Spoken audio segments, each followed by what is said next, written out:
20 जुलाई 1969 वो ऐतिहासिक पल था जब पूरी दुनिया की नजरें चांद पर टिकी हुई थी, क्योंकि पहली बार कोई इंसान चांद पर उतरने वाला था।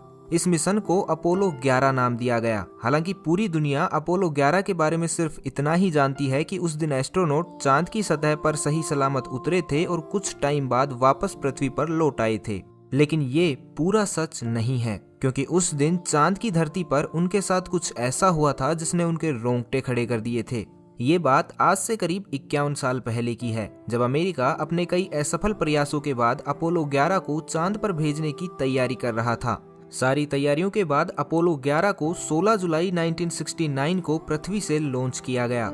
लॉन्च करने के 4 दिन बाद ये चंद्रमा की सतह के बेहद नजदीक पहुंच चुका था। यानी अब अगले कुछ ही पलों में अपोलो 11 का चंद्रयान ईगल अपने निर्धारित स्पॉट पर उतरने को तैयार था। लेकिन जब लैंडिंग से पहले टाइम की गणना की गई तो पता चला कि ईगल किसी अज्ञात कारण की वजह से अपने निर्धारित समय से 4 सेकंड आगे चल रहा था। यानी इसका मतलब ये था कि जो जगह लैंडिंग के लिए निर्धारित की गई थी, अब ईगल वहां ना उतरकर कहीं ऐसी जगह लैंड करेगा जिसका आइडिया ना तो कंट्रोल सेंटर में बैठे वैज्ञानिकों को था और ना ही विमान चला रहे एस्ट्रोनॉट को। इधर अंतरिक्ष यान और चंद्रमा के बीच की दूरी अब महज कुछ ही किलोमीटर बची थी, जो एक बड़े खतरे का संकेत था, क्योंकि ये एक ऐसी लैंडिंग होने वाली थी जिसका परिणाम क्या होगा ये आर्मस्ट्रॉन्ग और एल्ड्रिन दोनों ही नहीं जानते थे। इतना काफी नहीं था कि तभी अचानक उनके विमान में मौजूद कंप्यूटर भी एरर शो करने लगा, जिसके चलते विमान की ऑटोमेटिक प्रणाली बाधित होने लगी थी। उधर लैंडिंग का समय भी अब धीरे धीरे नजदीक आ रहा था। अब ये आर्मस्ट्रॉन्ग को तय करना था कि विमान को एक विशालकाय क्रेटर में उतरने दें या फिर इसका कंट्रोल अपने हाथों में लेकर इसकी लैंडिंग ऐसी जगह करवाएं जिससे उनकी और विमान दोनों की जान बच सके। आर्मस्ट्रॉन्ग ने स्थिति की गंभीरता को मापते हुए विमान का कंट्रोल अपने हाथों में लिया और 20 जुलाई रात करीब 8:17 पर ईगल की सफल लैंडिंग करवा दी।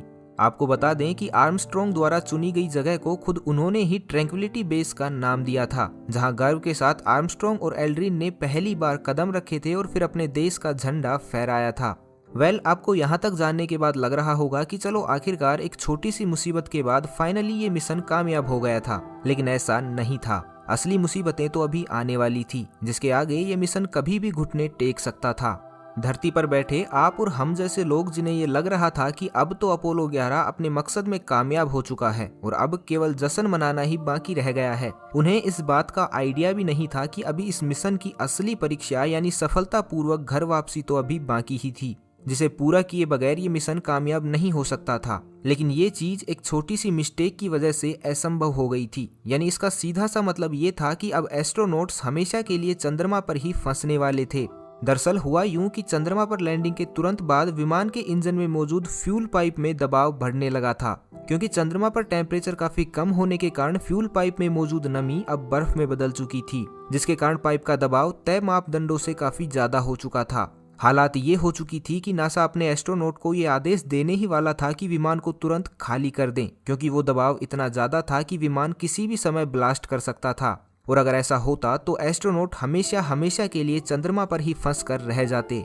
लेकिन उनकी खुशकिस्मती ही थी कि कुछ समय बाद ही बर्फ पिघलने लगी, जिसके कारण पाइप का प्रेशर नॉर्मल हो गया। शायद किस्मत भी यही चाहती थी कि इंसान की ये कोशिश बेकार ना जाए, लेकिन खतरा अभी तक पूरी तरह टला नहीं था, क्योंकि इस समस्या से निकलने के तुरंत बाद विमान के एक पार्ट में गड़बड़ होने लगी। विमान के इस हिस्से का एक स्विच टूटकर नीचे गिर गया, जिसकी वजह से पूरा सर्किट ब्रेकडाउन हो चुका था और उस हिस्से की पावर भी पूरी तरह कट हो चुकी थी। हालांकि कुछ समय बाद खोया हुआ स्विच एल्ड्रिन को किसी तरह वापस मिल गया, लेकिन अब समस्या ये थी कि इस स्विच की वजह से हुए सर्किट ब्रेकडाउन को कैसे ठीक किया जाए, क्योंकि इस अनएक्सपेक्टेड सिचुएशन की ट्रेनिंग उन्हें कभी दी ही नहीं गई थी। 6 घंटों की कड़ी मेहनत के बाद जब उन्हें कुछ समझ नहीं आया तो एल्ड्रिन ने एक पेन को उस छेद में डाला जहां से वो स्विच टूटा था। कमाल की बात ये रही कि जो काम 6 घंटों की कड़ी मेहनत के बाद भी नामुमकिन सा लगने लगा था, वो एक पेन की मदद से पूरा हो गया।